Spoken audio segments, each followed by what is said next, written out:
সীমান্ত শেখৰহঁত চুৰ আৰু দালালে হয় আৰু চুৰ আৰু দালালৰ ওপৰত মন্তব্য কৰিব নাই আজি ৰাজীৱ খটিয়া অমৰ হৈ গ'ল কিন্তু সীমান্ত শেখৰহঁতৰ নাম অসমৰ ইতিহাসত সদায় বদন বৰফুকনৰ জেগাতে লিখা থাকিব দালালৰ শাৰীত লিখা থাকিব আৰু ৰাজীৱ খটিয়া গান যদি সীমান্ত শেখৰে চুৰ কৰিছে তাতকে আৰু নিন্দনীয় কাম কিবা থাকিব পাৰে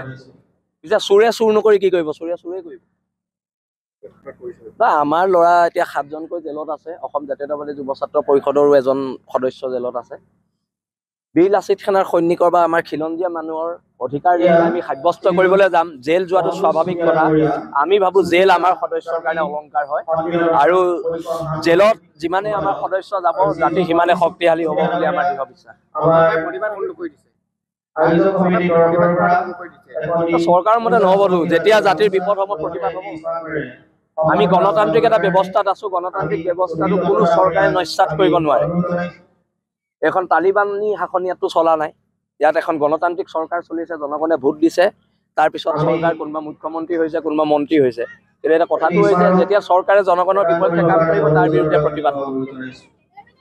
দিৱসৰ দিনটোত আজি আমি ডিব্ৰুগড় জিলা সমিতিৰ কুচৰাজমুখী ছাত্ৰ সন্থা উদ্যোগত অনুষ্ঠিত হোৱা 515তম চিলাৰায় দিৱসলৈ আহিছোঁ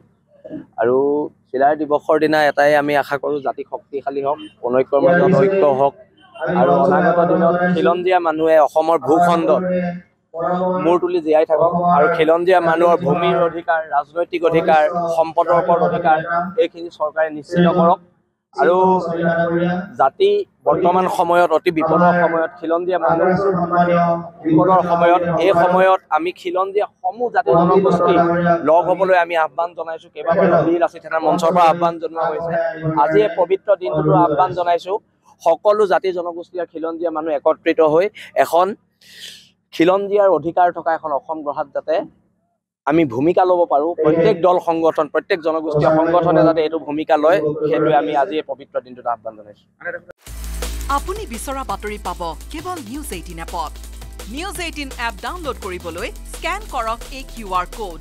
গুগল প্লে ষ্টৰতো পাব এই নিউজ 18 এপ